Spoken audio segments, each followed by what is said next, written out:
All right. You want me to put this down? All right. Well done, Kenny. Today we have interview with Kenny Adams. His history, great history of the boxing, United States and the world. Over, I think, like 56 professional boxers, and you involved to get them in world champions, correct? 56. I've had a total of 56 I worked with, 28 world champions. 28 world champions, okay. And also very interesting, Mark, I found on internet, like straight 20 fights for world title. Actually, you don't, your students never lost, right? 20 straight. 22 straight, yeah. 22 straight. Straight Awesome. fights without a loss, Yeah. yeah. And when you start training boxing, people saying you don't have any coach, correct? Yeah, what? You don't have any coach. Nobody trained No, you. when I first started, no. I didn't get a coach till I came in the Army. No, In the okay. military, I was about 18 years old before I got a coach. And you just train by yourself? Trained by myself. Watching TVs? Yeah, just had kind of a natural. Natural? But yeah, I grew up, like I said, in a tough area, in a club, in a restaurant, in a tough neighborhood, around tough fight people, and so I learned how to just learn how to fight, like that. Oh yeah, of course, it's probably was important. Right. Of course, 1984 Olympic Games, you was trained boxers for Olympic Games, correct? I was assistant coach. Assistant coach, yeah. At the pandemic. In that time, it was very good success. Your team had like 9 gold medals. 9 gold, 1 silver, 1 bronze. Yeah, it's very impressive. Very impressive, very good, yeah. But of course, Russia didn't show up, and Cubans didn't show up. Oh, okay. But that's their fault. Yeah, of course. Yeah. And second Olympic was 1988. 88, yes. You was head coach that time, correct? Yes, right. Okay. We had 3 gold, 3 silver, and 2 bronze. But we should have had 5 gold, 6 golds. Yeah. We got ripped off quite a bit doing that. Yeah. Roy Jones Jr. Roy Jones, I thought Rick Bowe got ripped off. I thought Carper Hall got ripped off. I thought Arthur Johnson. And they tried to get another guy named Foster. They tried to get him because he hit a guy. Because in the Olympics then they have the 3 rings going on. One ring, one goes by a bell. The other one goes with a gong, and the other one goes with a whistle. So you have to know what ring that you're fighting in, so you know what tone you're listening for. So I tell the guy, look at, remember we got the bell, okay? So the gong went off, and the other guy dropped his hand. Well, that's his fault. My man cracked him and knocked him out. And they said, no, we can't go for that. And so what they did, they made him come back in and fight again. So we knocked him out again. Yeah, that's good. Yeah, and you was like in boxing of fame in state of Missouri? Missouri, I got Missouri, Nevada, and Florida. Great. And like a few times was announced like Coach of the Year. Yeah, like I got about 2 or 3 of them. Yeah, Coach of the Year. Yeah, so you know. And like used to be Soviet Union and America was very good, strong tradition and training in boxing, correct? Yes. Yeah. And was very good coaches and very good training skills, something like that, correct? Oh yeah, Russia used to have some great coaches. What's the little young blonde-headed coach's name from Russia? What's his name? You know who I'm talking about? He's a younger guy. He was one of the younger ones. He was dealing some in Uzbek too at the same time when I was there. And you were like training was built on lots of movements, right? Yeah. And like boxers not better not get any punches. Yeah. Well, I like movement plus I like slick, very slick training, like pivots, Okay. step around, stutter steps. Because I got that from Jersey Joe Walcott. Okay. I like to use a lot of molds of Sugar Ray Robinson. Because I thought was one of the greatest explosive punches around in boxers, and Ali too. You know, he was later on. Yeah. Sugar Ray Robinson was my he's idol. You know. Yeah. You also was involved with Mayweather a little bit. Well, now I was at one time he wanted me to train him. Oh, okay. But you know, Mayweather, he's a nice guy and everything, but he's a little cocky too. So we came to a gym, and I was working with Chigai at that time, and Mohammed Abdullahi, and Togenbauer. And I told him, I said, well, when I finish working with these guys, I'll get with you. So he was waiting, and so I said, well, look, why don't you come on? I was on two different sides of the gym. And I said, why don't you come on this side of the gym? I'm ready now. And then Donald House was the guy that told me, Donald House was the one that told me, he said, hey, Kenny, he wants you to train him. I said, okay. So I said, come over here. He said, no, he wants you to come over there. Well, that was a problem with me because I'm a disciplinarian. And it's my way or the highway. Exactly. So it didn't work out. So I said, well, I'm not going to go over there. So I didn't go. So that's the way it ended. But we left, we got ready to leave. He said, hey, coach, I see you. I said, take care. And we've been good friends ever since, you know. We see me, we give each other hugs, something like that. We cool, you know, no problem. That's good, But I wish I could have got with him all that money he's made, you know. Of course, But what about Iman? ain't about money. Howfield? You train Howfield, right? In the Olympics only. Oh, Olympics, Yes. The same way with Whittaker and all those different guys like Whittaker and Breland and Biggs and all of them and Gonzalez, all of them. They was in the Olympics. They was either in the 84 or the 88 Olympics. So I just trained them during the Olympic times. I didn't actually train them in the professional world or anything like that. Yeah, it's very interesting. So many great boxers you was training. Well, those were two great teams. You know, you got 84 and 88.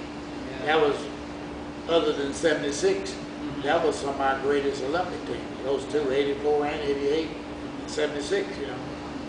What you can tell about how was training performances, was coaches in the past, and what's going on right now actually, what comparison was going on right now, what was before? Well, what had happened, like in the United States, there was a great coach who was a disciplinarian. And now this guy named Pacquiao, he was a good coach too, but he had more flair than he had anything else. Sometimes, like during his era, I would say that he just had the talent. And the same thing with 1980 and 84, great talents.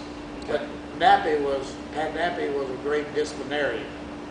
He ran the show, but he had other people around him like Wallington and Julian Carlton Brooks and a few other guys that were technicians.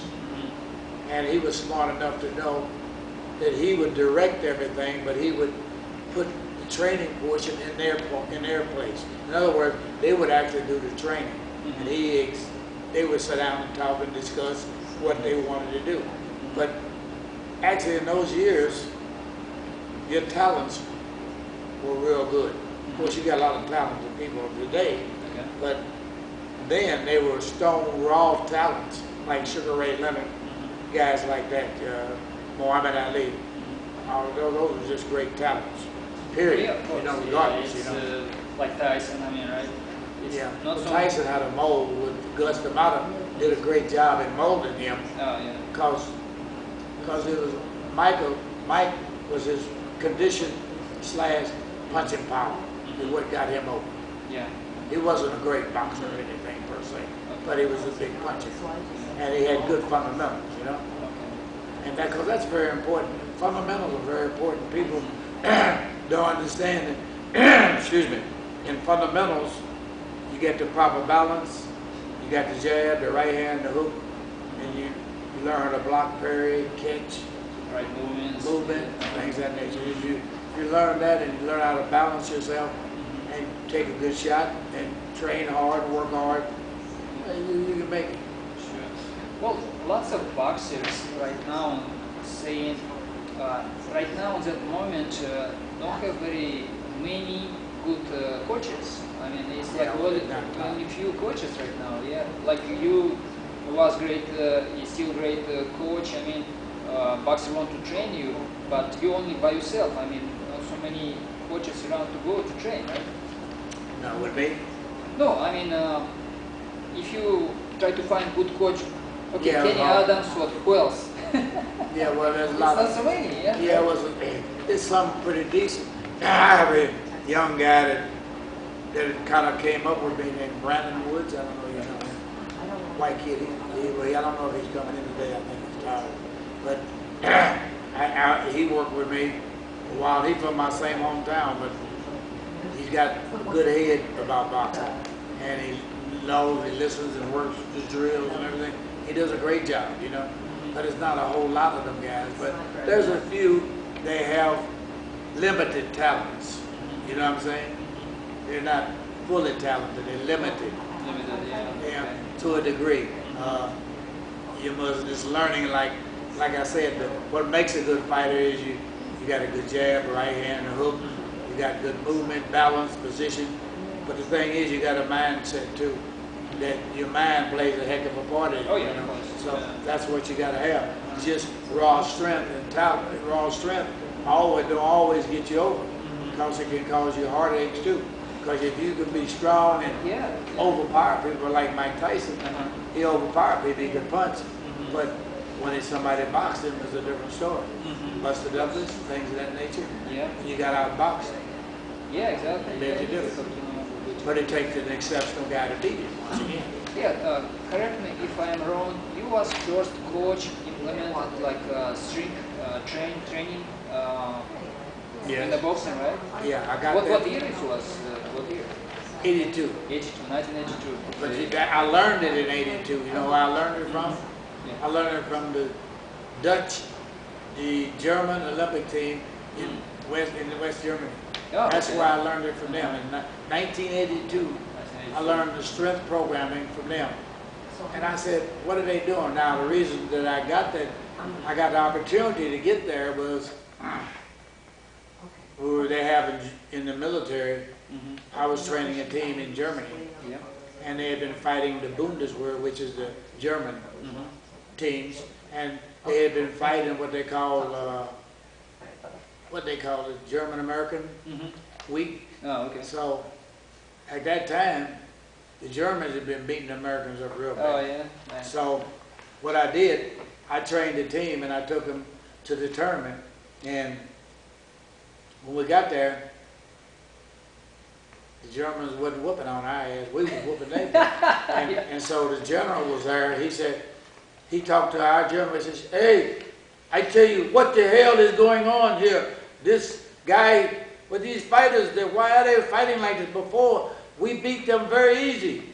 And the general said, well, I think we have a different perspective. We got a new coach with some good ideas. coach. He said, I tell you what, I want him, and you bring some fighters, and you come to Sandhofen, Germany. We want to see what the hell he is doing. Ah, okay. So that's Secrets, that was 1982, and I went to Sandhofen, Germany, which is in the Bavarian Alps. Wow, And I went up there with a team, and so we trained. So what we did, we exchanged training. So, and I said, I always noted these guys were very strong and explosive. Yeah. Okay. So I said, I wonder where they're getting this from, because they're not that much stronger than our guys. So what I did, he said, here, coach, today we do American training. Tomorrow we do German training. Oh, interesting. Yeah. Interesting, yes. So I went through the drills that I did. So the next day, they put us on something we had never done before. Oh. They started they got small weights with a lot of reps, Okay. Yeah. and lifting the weights, the ball, rolling, and interval training. That's where the interval training came in at. Oh, yeah. That's interval work, and also the running. the sprints, how they did stops and go, 100-yard sprints, run a lap, slow down, learn that interval running, and the strength programming. Awesome. Yeah. So I said, and see, but the thing that it did, they had an advantage over us because when we started doing that, small weights with a lot of reps, and interval training like that, and the running, it kind of tired us out a little bit because we were not used to that. Oh, yeah. So they had a little slight advantage. So they really gave us hell in boxing. You know, we really got hell. Because we also, after that, we fought. See, we was there for 2 weeks. We did the training for 2 weeks, and then the third week we fought. You know, but they beat us then a little bit, and they beat us because, you know, we weren't used to doing strength training. Because our guys' muscles were a little sore and tight then, and from doing little jumps and stuff like that they used to doing, stepping around and stuff. And they had another little drill that they did where you get in real hot water, and I guess it's you get in real warm water, and you get out and go roll in the snow. Oh yeah, it's got stress on your body. Yeah, that's it. Hot cold. And very good Russian tradition. Yeah, good. Russian training. Yeah, so and that was something when you, damn, coach, you know. We got to see what that. And that's why I said that. And that's so when I started doing that, and I started doing it with my military people, and then I came back to the States. About a year or two later, I started doing it again. And that's why I tell you, I was the first guy that really in America started doing the strength and conditioning. But it's helped a lot, right? But now somebody else picked it up. Another guy picked it up and claimed he started, but he didn't. But I started utilizing it. But you know, once again, it's just like another guy, like Lomachenko with the ball. The ball he uses. He didn't start that. That was started by a guy named Emilio Abentine in the 70s. You hear me? A guy in Germany. He's from Panama. His name is Emilio Abentine. He'd get that ball off the wall and catch it and do all the little things with the ball. He was doing it then. But Checo picked it. He didn't pick it up from him, but he picked it up somewhere. And they used it, which is smart. You know, that's cool. But I'm just saying, a lot of people do that. Like this guy said that because it was Holyfield's trainer, a strength guy, that claimed that he had started, but that was 1984. You know, I said I had been doing that in the 70s. You know, I was doing interval work then. You know? Well, every boxing in the world, I mean, I know your name, Kenny Adams. So because so many boxing history going on with you. Just amazing, so much history. And you crossed a few times with, worked a little bit with Maha Sherman, Moscow coach, professional boxing. Maha Sherman. Yeah, that's what I'm talking about. I couldn't think of his name. He was blonde, sharp guy. He's not blonde. He have black hair. But we just talked with him. Maha. But there was another guy too that worked with them. Yeah, he was. I think he was from Ruslan hometown. I think. Maybe. From Uzbekistan. But he was from. He's a Russian. He worked with the Russian team. Blonde. The youngster. He was. I can't name. I guess I ain't no good with names. Well, Maha Sherman, I mean, worked a lot with boxers. He was in Las Vegas. Yeah, I got pictures with him and the guy. Ruslan, and I got a picture with him and Timus. I talked to Timus. You've been in Australia with him also, right? Yeah. I talked with Timus the other day. Okay. Oh, my brother, what's up? It's very good. Well, Maha. Right now, saying he want to turn to mixed martial arts. He try to train mixed martial fighters. What do you think? UFC? Like UFC, MMA. What do you think is like will be a great addition? Like good boxers try to stay mixed martial arts people, boxers, right? Fighters. This will be a very good addition, right, to mixed martial arts. Mark will teach them how to do boxing. Because they'd have a little edge, maybe, I think, if they could box very well before you could kick. That's the point. You know, the kick. This plays a good role. I mean, you kick, and if you miss, then you you have a good right hand or a good hook or a good jab, you know. Yeah, of course. Yeah, You dig to the body and stuff of that nature. Yeah, if you like. Combination of boxing and that works good together. Boxing, kicking. Well, that's what I did. I trained Sana. You know Sana? Sauna? Sana was his name. Sana. Uh-huh. He was a champion for a little while. Okay. I can't remember. I know it. I can't remember. It's been a while. Sonon. Something. Anyway, he. I would teach him how to strike, and that's what I did with a few of the MMA guys. I was just trying to teach them how to strike. I mean, I'm not a kickboxing guy. I mean, you know, I used to teach hand-to-hand combat in the military, but I ain't did Of course, that. yeah. Well, mixed martial arts, right? Is that fighters will we have great boxing coach to train them, great punching, everything.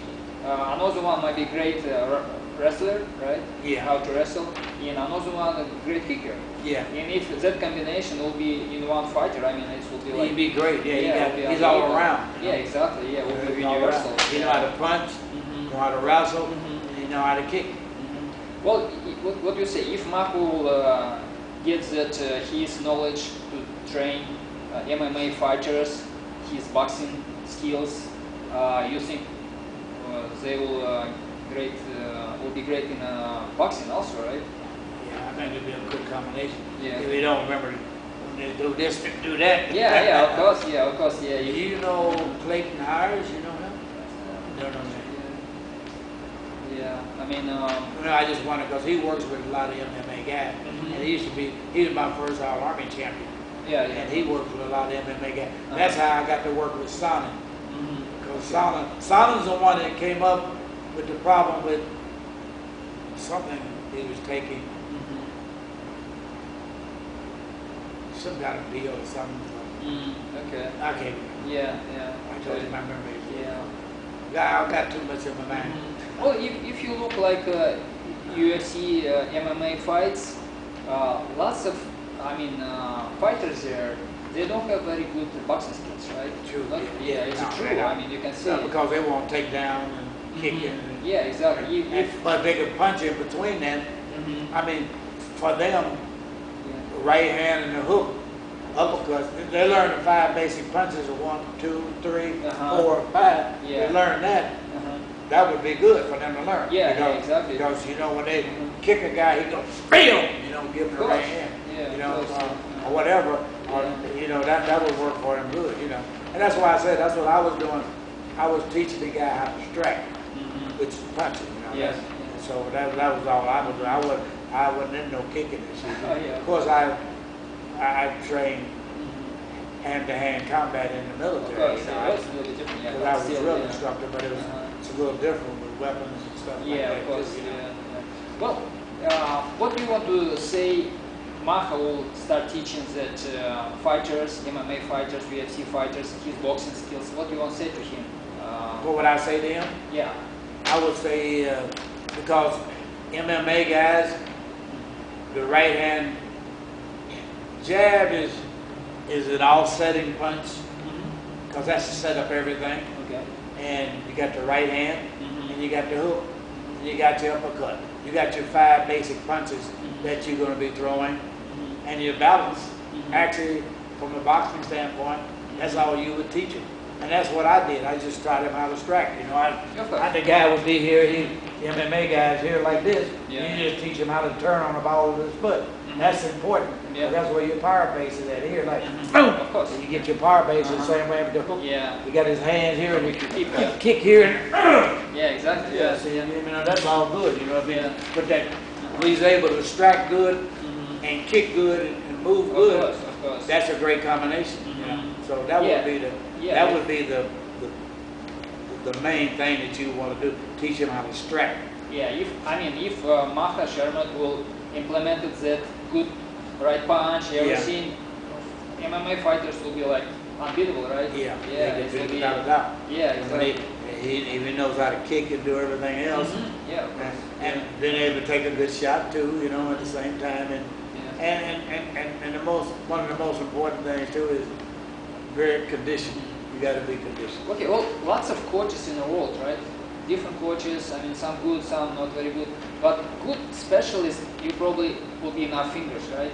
Huh? Good specialists, boxing coaches, specialists, I mean, very good ones. It's just few of them in the world right now, right? Well, yeah, I think that there's a lot of kids that are, I see a lot of people that have some talents, but they don't know the inners and outers of everything, you know what I mean? Of course, yeah. They're not able to take a guy to the next level. They may be able to start him and take him through some portions, but they can't teach him the main things of the level. And I say, have to say, I guess, just like I could use this as a part. So what is a boxer? The perfect combination of offense and defense, hit and not being hit. Yeah. That is the key. And physical traits, the physical and the mental ability to take pain and think and react in the heat of battle. You know, and you match the style to the boxer or the boxer to the style. You don't change the style, you improve on what he's doing. You don't change a guy's style. The only thing you take, if he's a puncher, you just sit down and teach him how to punch. But you learn him how to block, parry, catch. You learn him how to move and slip a little bit. And you know, they say, like, what do you look for in a boxer? You look for heart, determination, the ability, the desire to want it, work ethics, and dedication. Yes, of course, yeah, I will translate also. Да, ну очень важно, конечно, very important fundamentals, of course, right? Конечно, база должна быть в любом тренировочном процессе. See, another thing, they say, what is the, here, this is, what attribute do you look for in a boxer? In your opinion, what boxer most typifies the ideal of the perfect boxer? The perfect boxer was Sugar Ray Robinson. Sugar Ray Robinson. He was the perfect boxer. Why? Because he had everything a boxer needed. If he abstained from sex prior to bouts and things, he would have been probably even better. Or maybe it made a thing for him because he and Ali both dipped prior to fights. All right. Yeah. And okay. Yeah. It's a very interesting thing we talk about it. Yeah. Very interesting things. Yeah. Yeah. It was sex. It's real life. Yeah. Hey, sex is. They can say what they want to. Yeah. Sex drains. It drains you. I mean, I don't know they can say whatever they want. It's a drainer. I mean, okay, it's good, but it's a drainer. Yeah, of course, yeah. But you know, it's and I prescribe to guys stay. I tell them, I give them 1 week. Stay away from sex 1 week prior to your fight. Yeah. It's great. Yeah. I think it's every Olympic team team coaches. I mean, saying them that like before Olympic game, better stop to. Yeah. Get involved. Well, in most cases, the Olympic team, like I took mine, 6 weeks. I took them to Fort Huachuca, Arizona. They ain't getting no sex. They ain't getting nothing.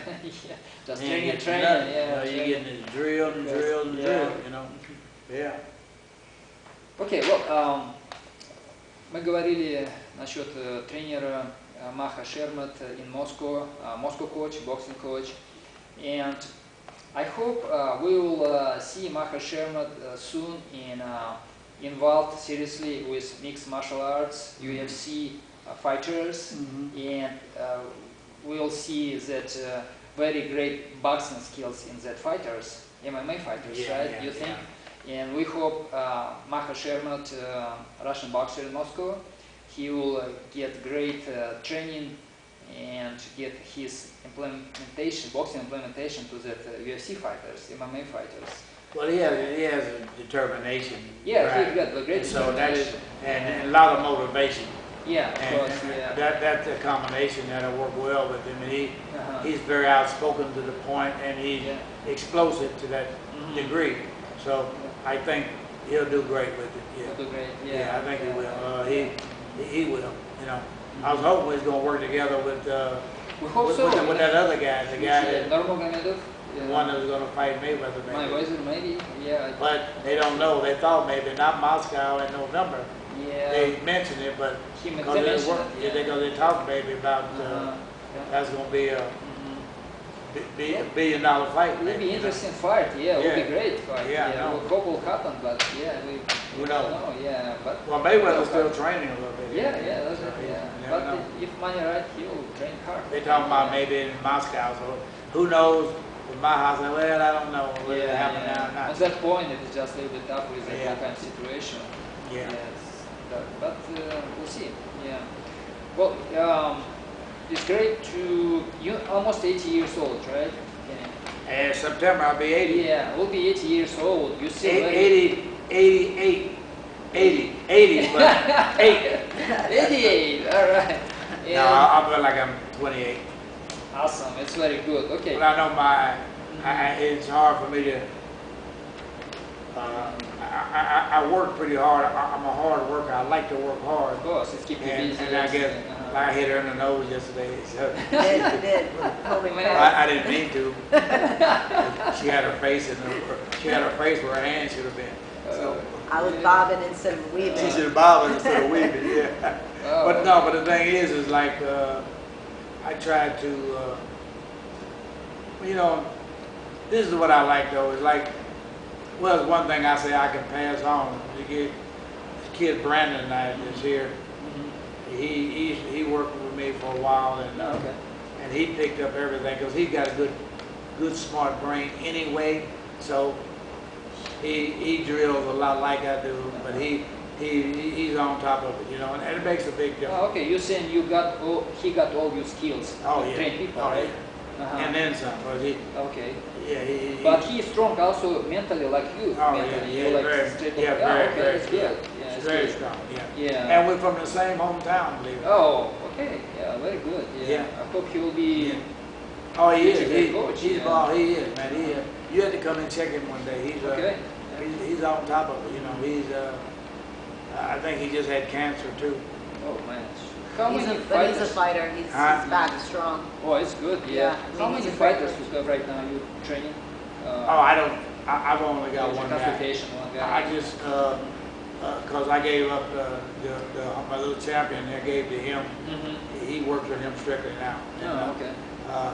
I couldn't see my transformation of working with too many people now because I was having I was been falling down and shit like that, Well, I mean, I'm old and got Can I say something? How he's a mentor to our fighters here. Like they ask him questions all the time, and he helps with. Of course, I mean, he's a huge asset. Yeah, so much knowledge. I mean, you have capacity to coaches and fighters. Yeah, they like me to talk to them and stuff like that. And I'm because I'm a narcissist anyway. You know what that is, don't you? Oh yeah, of course. You know what analysis is? Yeah. Analysis? Narcissist. Yeah. Braggadocious. I talk shit anyway. Okay. All right. That's the way. Look it up in the dictionary. Narcissist. My wife calls me that. She said, "You're a damn narcissist." Oh, okay. All right. I said, "I keep you happy, don't I?" Well, you had like army, 30 years in army. Right, it's 30 years discipline. I mean, it's a discipline. Yeah, well, I think is my background with dealing with that. I was alert, long range recon patrol. Yeah. I was a ranger. Yeah, ranger. I was airborne. Of course, yeah. And air mobile. And so I did a lot of little lean and mean things. So I was in long range recon patrol and stuff like that. I did a lot of hard, tough stuff, and actually it all paid off though, but I think I did it because I was a little guy too, and I wanted to prove, always proving to people that I'm just as good as you are, although you're bigger than me, stronger, you're bigger than me, and because matter of fact, that's the way I started off when in school. Yeah. I think one of the biggest guys in my class was I was only about 5'6", and he was 6 foot, and weighed about 175 pounds. I cracked his ass, and then from then on, I really started to Yeah. blossom. That's when I really started really getting into boxing. It was, yeah. For you, with your size, everything weight, it's actually was harder. To get Yeah, higher, yeah. Well, and then too, growing up, but I never had any real prejudice against me. I mean, per se, because people I got along pretty well with, mostly any and everybody. But even my own people, you know, tell me then I was a little lighter then than I am now. They would say you half white, you ain't right, you don't know who your daddy is, you know. You know, that's the way, you know, black people can be some of their own worst enemies too. It's like, no, you think you white, or you have this and that, you know, and so you're fighting that too, you know. Of course. It only not prejudice other people. Yeah, it's just your own people. One guy on TV, black guy, he said, listen, it's have three type of people. He said, have black people, have white people, and have Russian people. Because they're just Russian. Russian. He said like that, because we never. But you know, that's a funny thing, and it's just in my travels all through the world, and just like when I was in Uzbekistan. Yeah. And you know, it's a funny thing how the people work. And I was sitting on the hotel, and they come out of the bus stop. They come out and they come around, and they say, as soon as they see me, they would look like this. It was like, damn, who is that? You know. I mean, I know what they're saying. And in Uzbekistan, they had never seen any black people. Oh yeah. You know, I'm probably one of the first few guys, except for the African guys, that they had seen there, you know, and so, and then when I go down the street, people would, then they'd be smiling, they say, hey, and then but they knew who I was, you know, that they said, oh, Mohammed's coach. Very good. Mohammed's coach. Yeah. Mohammed Abdullah was their first, my first professional fighter from there was, he was the first gold medalist from Uzbekistan. Wow. And so he was well known. That's a coat that you had. Yeah, that's the coat I got given. Awesome. And they said, oh, Mohammed's coach. That's the way they would. Oh, that's Mohammed's coach. Yeah. And there's one girl that was very epileptic and very sick. And every day I would see her, and she would smile, and I'd give her a hug and give her $1 every day. You know, I made it a point to go there every day. You know, I'm a diplomat. You know, so. I know how to do that, so you know, and they come and they did a little story on it, took a picture and stuff like that, you know. So I'm smart too. I know how to do things. Well, it's awesome, to meet you, Kenny. Yeah, it's nice to meet you. Again. Again, yeah. I've been knowing you. How long have we been knowing you? A little bit. A couple days, like 7, 8 years or more. A little bit, yeah. Yeah. And I mean, I love to talk with you, take an interview with you. I mean, so much fun. And Were you going to put this in the Russian paper? Yeah, we put that on YouTube. Tell Putin I say, what's up? Yeah, okay, we'll put that also, yeah. And tell him I know he screwed Trump. I know he put him in the butt. Because he was naked. Yeah, Did you see that story? Oh, people put all kind. They put a lot of stuff. They say he was naked. Yeah, just politics always just something. But well, yeah. Putin don't play. He ain't no joke. Yeah. Putin don't joke. He ain't no joke. Because he's a special forces guy too. Yeah. He don't play. He's an ex-military. He's a killer. Yeah. He's still doing sambo wrestling. He's still doing. Yeah. He's still doing good cause. Well, I wish you, Kenny, another 80 years, still continue doing what you're doing, okay? I think September I'll be 80. Yeah, so you do another 80, okay? 80 plus another 80. I like that. Okay, good, yeah, good. And, well, Maha Shermat, Mikhail Shermat, Moscow coach, Moskvе, we just wish to great start, great involvement with UFC fighters, MMA fighters, and I think if they will get his boxing skills, good punch, everything, I mean, they will do very good. But it's for sure. And then that's explosiveness is the key. Yeah, of course. Yeah, being able to. Yeah. Okay. Okay. Yeah, because that's what I did with Sonnen and there was the other kid here. There's another kid that's from Las Vegas here. I just another word I can't remember. I work with him too on striking. You know, that's you know, I'm not except for what I did in the military. Say Маха, good luck. Маха, good luck. We say Маха, желаем удачи. Маха, желаем удачи. Удачи. Удачи. Удачи. Good luck. Удачи. Удачи. Удачи. Удачи. Yeah, you got it. Udачи. Маха, желаем удачи. Удачи. Good. Okay. All right. Well, thank you very much. Okay. Tell him that. Kenny, Yeah. listen. Oh, I'm sorry, Kevin.